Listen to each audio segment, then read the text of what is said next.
இயேசு கிறிஸ்துவனுடைய மலை பிரசங்கத்தை நீ வெளிப்படுத்த வேண்டும் என்று ஏவினார். இந்த மலை பிரசங்கத்தில் ஒரு பெரிய எழுப்புதலை கர்த்தர் வைத்திருக்கிறார். இந்த பூமியில் நாம் வாழும்போது தேவனுடைய ராஜ்யம் ஸ்தாபிக்கப்படுவதற்கு 7 முக்கியமான காரியங்களை இந்த மத்தேயு 6ஆம் அதிகாரத்தில் நாம் பார்க்க முடியும். முதலாவது காரியம், முதலாவது சொல்லப்பட்டிருக்கிறது, மனுஷர் காண வேண்டும் என்று அவர்களுக்கு முன்பாக உங்கள் தர்மத்தை செய்யாதபடிக்கு எச்சரிக்கையாய் இருங்கள். தர்மம் செய்கிறதுல ஆண்டவர் ஒரு காரியத்தை சொல்றாரு. இந்த பூமியில தேவனுடைய ராஜ்யம் ஸ்தாபிக்கப்படுவதற்கு நீங்கள் தர்மம் செய்ய வேண்டும். இந்த உலகத்தில் தரித்திரர் இல்லாமல் இருப்பது இல்லை. அநேகர் தர்மம் செய்வதன் நோக்கம், அதனுடைய பின்னணியும் நான் சொல்லாமல் உங்களுக்கு நன்றாக தெரியும். தங்களுடைய பேருக்காக, தங்களுடைய அரசியலுக்காக, தங்களுடைய பிரஸ்தாபத்துக்காக செய்வார்கள். அப்படி சிலர் சபையிலும் செய்வார்கள், ஆலயத்திலும் அப்படி செய்வார்கள். ஆனால் நாம் அப்படி செய்யக்கூடாது. அப்போ ஆலயத்தில் தர்மம் செய்யக்கூடாதா? ஆலயத்தில் தசம பாகம் கொடுக்கலாம், காணிக்கைகள் கொடுக்கலாம். தர்மம் செய்கிறதற்கு சபையிலிருந்து ஏழைகளை, திக்கற்றவர்களை, வறுமையில் இருக்கிறவர்களை ஆதரிக்கலாம். நாம சபையில் வந்து நின்று ஏழைகளுக்கு நான் இதை கொடுக்குறேன் அப்படி என்று கொடுக்கக்கூடாதாம். அப்படி என்று இந்த வேத வசனம் சொல்லுகிறது. ஆகவே 1 - 4 வரைக்கும் இந்த வசனம் என்ன சொல்லுகிறது என்றால், நீங்கள் தர்மம் செய்யும்போது அது வலது கை செய்கிறத இடது கை அறியாமல் இருக்கும்படி நீங்கள் செய்வீர்களே, ஆனால் அப்பொழுது அந்தரங்கத்தில் பார்க்கிற உங்கள் பிதா வெளியரங்கமாய் பதிலளிப்பார். நீங்க செய்கிறது யாருக்கும் தெரியாது. என்னிடத்துல சிலர் வந்து என்னிடத்துல கேட்பாங்க, பாஸ்டர் இத்தனை வருஷமா ஊழியம் செய்றீங்க, எத்தனை கிளை சபை இருக்கிறது, எத்தனை மிஷினரி இருக்கிறது என்றெல்லாம் கேட்பாங்க. அப்போது நான் சொல்வேன், அநேகர் இருக்கிறார்கள், அநேக மிஷினரிகள் இருக்கிறார்கள். அவங்களுக்கு ஒரு சந்தேகம் வரும், அநேகம் என்றால் எத்தனை, ஏன் பொய் சொல்லுகிறீங்க அப்படின்னு கேட்பாங்க. நான் சொல்லுவேன், நான் பொய் சொல்லுவதில்லை, கர்த்தர் அதை அறிந்திருக்கிறார், நான் செய்ததை ஆண்டவர் அறிந்திருக்கிறார், அதற்கான ஒரு பிரதிபலன் வரும், அதுதான் ஆண்டவர் நமக்கு தருகிறார். இப்பொழுதும் கூட பாருங்கள், ஒவ்வொரு முறையும் இந்த மாதம் கூட ஒரு ஆலயத்தை பிரதிஷ்டை பண்ண போகிறோம். இன்றைக்கு கூட நம்முடைய கிளை சபையில் இன்றைக்கு இரவிலே கர்த்தருடைய பந்தியை கொடுக்க போகிறோம். எனக்கென்று எதுவுமே நான் நினைப்பதில்லை. ஆண்டவர் நமக்கு பரலோகத்திலே பொக்கிஷத்தை வைத்திருக்கிறார். நம்ம ஊழியத்துக்கு செய்திருப்போம், அல்லது ஒரு ஊழியக்காரனுக்கு செய்திருப்போம், அதை தாரை ஊதுவிக்க வேண்டாம் என்று ஆண்டவர் சொல்லுகிறார். இரண்டாவது, இந்த காரியத்தில் 5வது வசனத்திலிருந்து 13வது வசனம் வரை ஜெபத்தை குறித்து ஆண்டவர் சொல்லுகிறார். இங்கே ஆண்டவர் ஜெபத்தினுடைய தன்மையை எப்படி சொல்லுகிறார் என்றால், நாம் எப்படி ஜெபிக்கணும், என்னென்ன விதத்தில் ஜெபிக்கணும். இதில் நிறைய சந்தேகங்கள் உங்களுக்கு வரும். சபையில் ஜெபிக்கக்கூடாது, ஆலயத்தில் ஜெபிக்கக்கூடாதா? கண்டிப்பாக ஆலயத்தில் ஜெபிக்கணும். அலப்பு வாயனா ஜெபிக்கக்கூடாது. சபையார் ஜெபிக்கலாம், சபைகளை ஜெபிக்கலாம், ஒரு ஊழியக்காரன் ஜெபிக்கலாம். உங்களில் விசுவாசிகள் கூட ஆலயத்திலே வந்து ஜெபிக்கலாம். காரண காரியத்தை புரிந்து கருத்தாக என்ன ஜெப குறிப்பு என்று கேட்டு நீங்கள் ஜெபிக்க வேண்டும். அலப்பு வாயர்களாய் ஜெபிக்கக்கூடாது. ஆத்தும பாரத்தோடு கட்டாயம் ஜெபிக்கலாம். ஆனால் உங்கள் தனிப்பட்ட காரியங்களை, உங்கள் தனிப்பட்ட ஜெபத்தை நீங்கள் என்ன செய்யக்கூடாதாம், ஆலயத்திலே வந்து மக்கள் மத்தியில் ஜெபிக்கக்கூடாது. தனிப்பட்ட முறையில் உங்கள் காரியம் இருக்குது என்றால் தனியாக ஒரு நாள் வரலாம், 1 மணி நேரம் ஆலயத்தில் ஜெபிக்கலாம். உங்கள் அழுகை அப்படியே ஆண்டவருடைய சமூகத்தில் அன்னாளை போல ஊட்டலாம். அது உங்களுக்கு பெரிய ஆசீர்வாதத்தை கொண்டு வரும். உங்களுடைய ஜெபம் சுருக்கமாக இருக்க வேண்டும். அலப்பு வாயர்களாக அதிக வசனிப்பினால உங்க ஜெபம் கேட்கப்படும் என்று நினைக்கவே கூடாது. நீங்க அறை வீட்டுக்குள்ள கதவை பூட்டி கொண்டு ஆவியில நிரம்பி ஜெபம் பண்ணுங்க.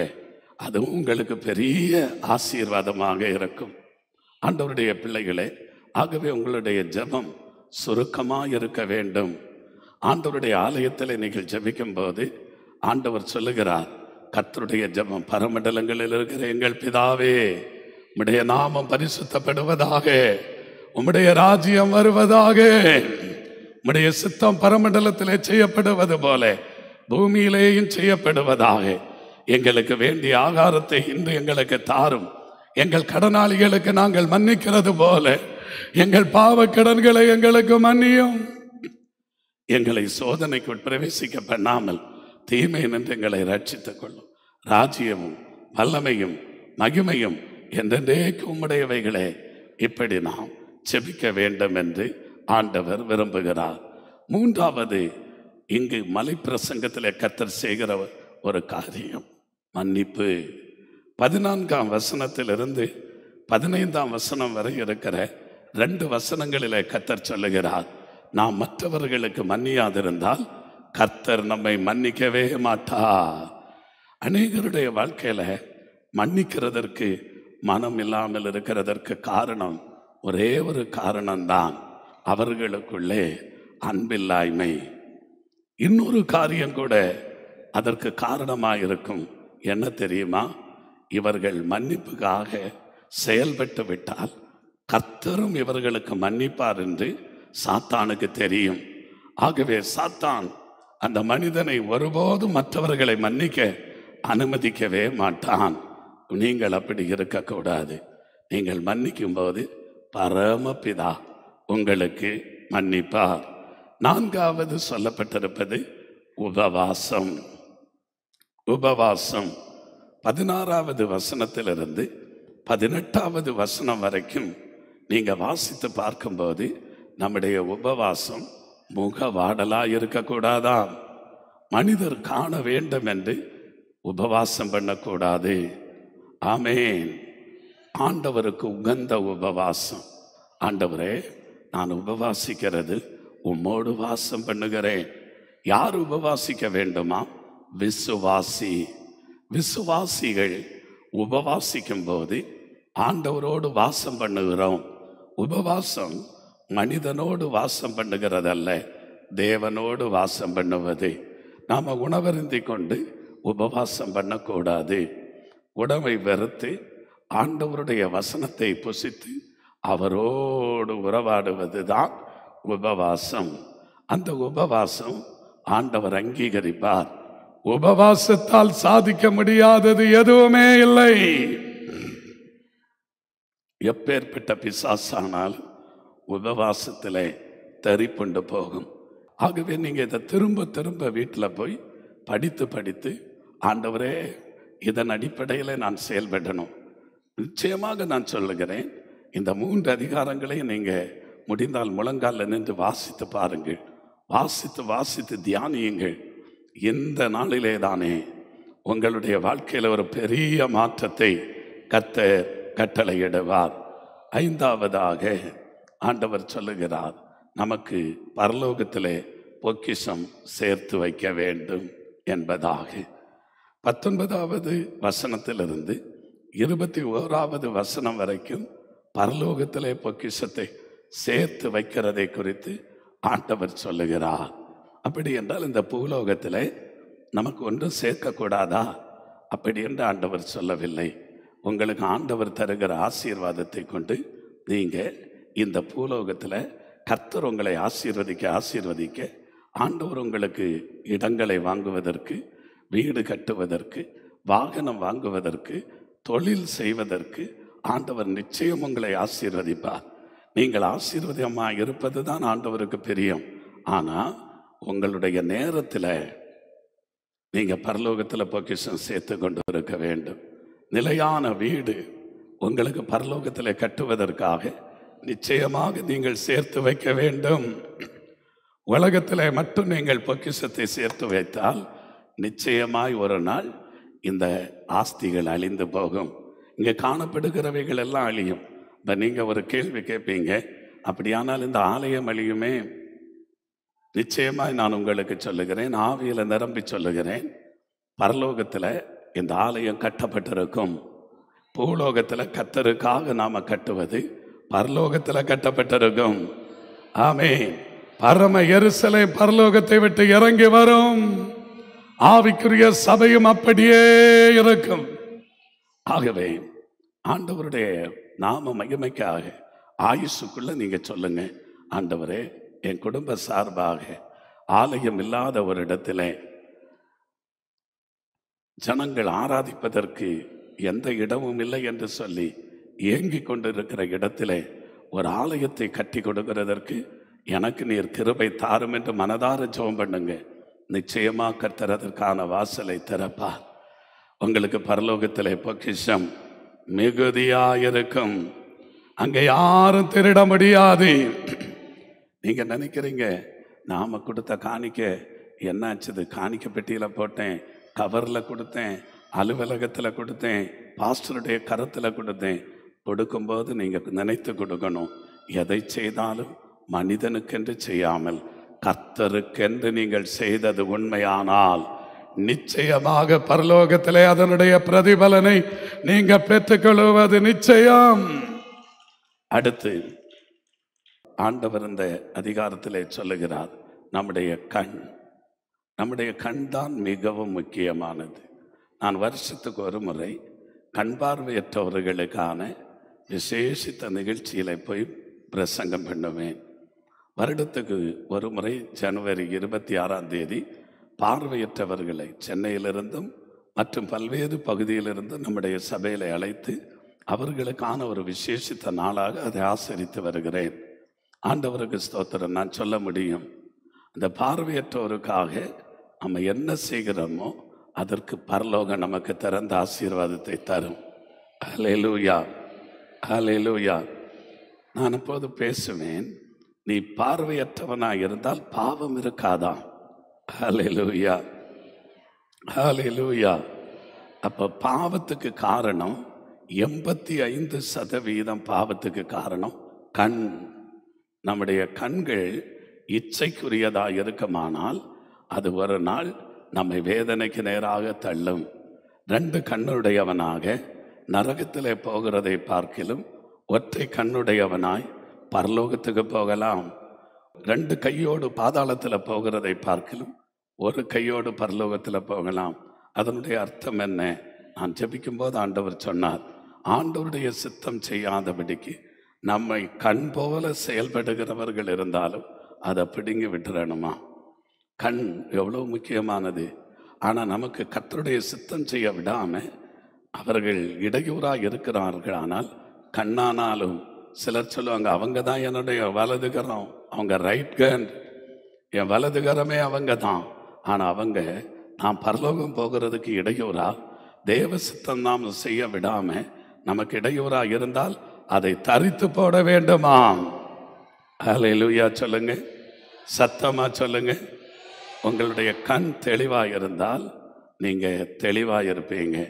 உங்க கண்கள் கெட்டதாக இருந்தால் உங்க சரீரம் முழுவதும் கெட்டதா இருக்கும். கண்ணானது சரீரத்தின் விளக்காய் இருக்கிறது என்று ஆண்டவர் சொல்லுகிறார். ஆக உங்க கண் நேராக பார்க்கணும். உங்க கண்ணுக்கு கலிக்கம் போடணும். உங்க கண்ணை மறுட்டி பார்க்கறதுக்கு அநேகர் ஆமேன் நீங்க பார்த்துருப்பீங்க.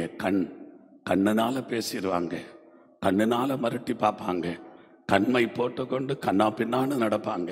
அப்படி நம்ம இருக்க மாட்டோம். நீங்களும் நானும் ஆண்டவருக்கு பயந்து பரிசுத்த கண்களோடு யாரை பார்த்தாலும் ஒரு பரிசுத்த பார்வையோடு பார்க்கிறவர்களாக இருக்க வேண்டும் என்று ஆண்டவர் சொல்லுகிறார். அடுத்து 24வது வசனம் என்ன சொல்லுகிறது என்றால், 2 எஜமான்களுக்கு ஊழியம் செய்யக்கூடாதான். 2 எஜமானுக்கு ஊழியம் அப்படி என்று சொன்னால் என்ன தெரியுமா? தேவனுக்கும் உலக பொருளுக்கும் ஊழியம் செய்யக்கூடாது. ஒரு பக்கத்தில் ஆண்டவரிடத்தில் ரொம்ப பாசம், மறுபக்கத்தில் பிசாசின் காரியங்களுக்கு இடம் கொடுக்கிறவர்கள். நேற்றைய தினத்தில் ஒரு அருமையான ஊழியக்காரர் ஓய்வு நாள் நேற்றைய தினத்தில் நமக்கு பிரசங்கம் பண்ண வந்திருந்தார். அந்த பிரசங்கத்தில் அவர் ஒரு அருமையான காரியம் சொன்னார். சென்னை பட்டணத்தில் ஒரு மனிதன், அவருக்கு திடீரென கேன்சர் உண்டாயிட்டான். அந்த கேன்சர் நோயினால் எல்லா மருத்துவமனைகளையும் பார்த்த எதுவுமே அவருக்கு கைகூடி வரவில்லை. அப்படியே சொந்த ஊருக்கு கன்னியாகுமரிக்கு வந்தாராம். வந்து ஆண்டவருடைய சமூகத்தில் அழுதாராம். ஒரு சில ஊழியக்காரர்கள் அவருக்காக ஊக்கமாக ஜெபித்தார்களாம். அந்த கேன்சர் 4th ஸ்டேஜ். ஆண்டவர் அற்புதமாக அந்த கேன்சர்லேருந்து அவருக்கு சுகத்தை கொடுத்தார். சுகத்தை கொடுத்தது அவருக்கு பெரிய சந்தோஷம். வெள்ளூர் மருத்துவமனையை கைவிட்டதற்கு பிற்பாடு பரலோக கவர்மெண்ட், பரலோகத்தின் தேவன் எனக்கு அற்புத சுகம் தந்தார் என்று அற்புதமாக சாட்சி சொன்னாராம். அவருடைய வாழ்க்கை ஆசீர்வதிக்க ஆரம்பித்தது. சொந்த ஊரில் ஒரு வீடு கட்டினார். ஒழுங்காக சர்ச்சுக்கு போவார். அப்படி இருக்கும்போது பணம் பெருகினது. உடனே என்ன செய்தார் என்றால் அடுத்த மாடியை கட்டுவதற்கு ஆரம்பித்தார். அடுத்த மாடி கட்டுவது தவறல்ல, அவர் சொன்னது அப்படியே சொல்லுகிறேன். அடுத்த மாடி கட்டுறதுக்கு ஆரம்பித்தார். ஒரு என்ஜினியரை கூப்பிட்டார். அந்த வீடை கட்டுவதற்கு ஒப்படைத்தார். அந்த என்ஜினியர் சொன்னார், நான் கட்டணுன்னா நான் பூசை பண்ணித்தான், ஏதோ ஒரு கிரியை செய்யாதான் நான் இந்த வேலை செய்ய முடியும். எங்களுக்கு பாதுகாப்பு வேணும். வேலை செய்கிற கொத்தனாருக்கு மற்றவர்களுக்கு பாதுகாப்பு இருக்கணும்னா நாங்கள் இதை செய்வோம், நீங்கள் செய்ய வேண்டாம், நாங்கள் செய்வோம். சரி செய்யுங்கள் என்று சொன்னார்கள். வீடு கட்டியது. பிரமாண்டமான வீடாக கட்டப்பட்டது. பிரதிஷ்டையும் முடிந்தது. மறுநாள் மறுபடியும் அந்த வியாதி அவரை தாக்கியது. பல வருஷமாகி போன அந்த வியாதி அந்த மனுஷனை தாக்கியது. அழுது பார்த்த, பழைய ஊழியக்காரர்களை எல்லாம் அழைத்து பார்த்த, யார் வந்து ஜெபம் பண்ணியும் கேட்காமல், அவருக்கு பலிக்காமல் ஆண்டவர் தெளிவாய் சொன்னாராம், நான் சுகம் கொடுத்தேன். என்னை மறந்து மற்றவங்களுக்கு துணை போனாங்க பார்த்தீங்களா, அது கூட தவறு. நாம கிரியை செய்யல. 2 எஜமானனுக்கு வேலை அவர் செய்யல. ஆண்டவருக்கும் உலக பொருளுக்கும் நீங்க வேலை செய்யக்கூடாது. ஆண்டவர் அதை உணர்த்துகிறார். எக்காரணத்தை கொண்டு உங்க தொழிலையோ உங்களுடைய வீட்டிலேயோ விவசாயத்திலேயோ எந்த ஒரு காரியமானாலும் கண்டிப்பாக அதை செய்யக்கூடாது. அடுத்து மிக முக்கியமான ஒரு காரியம், கவலை. 25வது வசனத்திலிருந்து 32வது வசனம் வரைக்கும் இந்த மத்தேயு சுவிசேஷம் 6வது அதிகாரத்தில் கவலையை குறித்து அழகாக எழுதப்பட்டிருக்கிறது.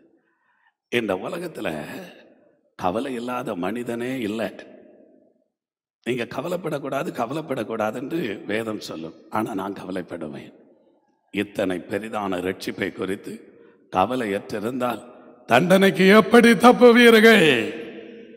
தேவனுக்கேற்ற ஒரு கவலை. நான் சிலரை எச்சரிப்பேன். சில குடும்பத்தை கூப்பிட்டு வைத்து மகா பெரிய எச்சரிப்பை விடுவேன். நான் அவர்களை எப்படி எச்சரிக்கிறேன் என்று எனக்கு தெரியும். எதற்காக எச்சரிக்கிறேன் என்று எனக்கு தெரியும். நான் அவர்களுக்காக உத்தரவாதம் பண்ணுகிறவன். இந்த குடும்பம் அழியக்கூடாது என்று அவர்களுக்காக ஜெபிக்கிறேன். கடந்த வாக்குத்தத்த ஆராதனைக்கு ஒரு குடும்பம் வந்திருந்தது. ஆண்டவர் சொன்னார், வேதத்தை கொண்டு அவங்க தலைமையில வை, அவங்களுக்கு தேவ கோபம் இருக்கிறது. அந்த கோபம் நீங்குவதற்கு நீ இந்த வேதத்தை தலைமையில வை என்று ஆண்டவர் என்னை பாரப்படுத்தினார். நான் வைக்கல, மற்றவங்களுக்கெல்லாம் வச்சேன். ஆண்டவர் திரும்ப சொன்னார், நீ வைக்கலன்னா கோபம் இறங்கும். நான் சொன்னேன், உள்ளத்துக்குள்ள சொல்றேன், ஆண்டவரே நான் தலையில இன்னும் கை வச்சா இன்னும் அவங்க எனக்கு எரிச்சலா தான் வருவாங்க அப்படின்னு நான் அடம் பிடிச்சிட்டு இங்க வந்தேன். ஆண்டவர் சொன்னார், திரும்ப போ, நீங்க பார்த்திருப்பீங்க, கர்த்தருக்கு முன்பாக நிற்கிற நான் சொல்லி திரும்ப போ. போய் அந்த குடும்பத்தினுடைய தலை மேல கைய வச்சு ஆண்டவரிடத்துல கெஞ்சினேன், தேவ கோபம் இந்த குடும்பத்தை விட்டு மாறணும், இந்த குடும்பத்தில் இருக்கிற அந்த சாபம் நீங்கணும். அவங்க என்ன ஏற்றுக்கொள்றாங்களோ எதிர்க்கிறாங்களோ அதல்ல என்னுடைய இருதயம். என் ஆண்டவர் எனக்கு என்ன சொல்றாரு அதைத்தான் நான் சொல்லுவேன். அநேகர் ரட்சிக்கப்படுவார்கள். அநேகர் ஆண்டவருடைய அன்பை ருசிக்கிற நாட்கள் வரப்போகிறது. மகிமை கர்த்தருக்குரியதாகட்டும். 25வது வசனத்திலிருந்து 32 வசனம் வரைக்கும் 7 வார்த்தைகளில் மனுஷன் ஆகாரத்துக்காக கவலைப்படுகிறான், உடைக்காக கவலைப்படுகிறான். ஆண்டவர் சொல்லுகிறார், ஆகாயத்து பறவைகளை கவனித்து பாருங்க, அவைகள் விதைக்கிறதும் இல்லை, நூற்கிறதும் இல்லை, ஆனாலும் பரமபிதா அவைகளை பிழைப்பூட்டுகிறான்.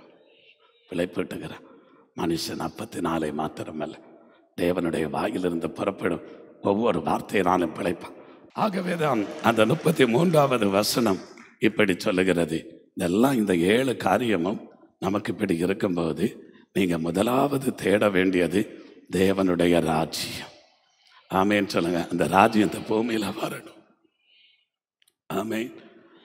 தேவனுடைய ராஜ்யம் வரும்போது இந்த பூமியில யுத்தம் இருக்காது, பஞ்சம் இருக்காது, கவலை இருக்காது, கண்ணீர் இருக்காது, வியாதி இருக்காது, கொள்ளை நோய் இருக்காது, மதுபானம் இருக்காது, எந்த கொலைவெறியும் இருக்காது. எல்லாரும் சந்தோஷப்படுகிற, எல்லாரும் மகிழ்ந்து கலிகோருகிற ஒரு ராஜ்யம் தான் தேவனுடைய ராஜ்யம். அந்த தேவ ராஜ்யம் வர வேண்டும் என்று எத்தனை பேர் விரும்புகிறீர்கள்? எல்லாரும் அப்படியே வேதத்தை எடுத்துக்கொண்டு எழும்பி நில்லுங்க, எழும்பி நில்லுங்க. எத்தனை பேர், ஆண்டவரே இந்த மலை பிரசங்கத்தில் தேவன் என்னோடு பேசி இருக்கிறேன், இன்றைக்கு நான் இந்த வார்த்தைகளுக்கு என்னை ஒப்பு கொடுக்கிறேனப்பா, இந்த வார்த்தைகளுக்கு என்னை முழுவதும் அர்ப்பணிக்கிறேன் என்று சொல்லுகிறவங்க உங்க வலது கரத்தை உயர்த்துங்க. நான் உமக்காக வாழ்வேன் சொல்லுங்க. உமக்காகத்தான் வாழ்கிறோ, உம்மைத்தான் நேசிக்கிறோ, நாங்கள் உமக்காகத்தான் வாழ்கிறோ, உம்மைத்தான் நேசிக்கிறோ, பலியாகி எங்களை நீட்டீரே ஏசப்பா, பலியாகி எங்களை மீட்டீரே, பரலோகம் திறந்தீரப்பா. சத்தமா சொல்லுங்க, பரலோகம் திறந்தீர. திரும்பவும் கரங்களை அசைத்து சொல்லுங்க, பரலோகம்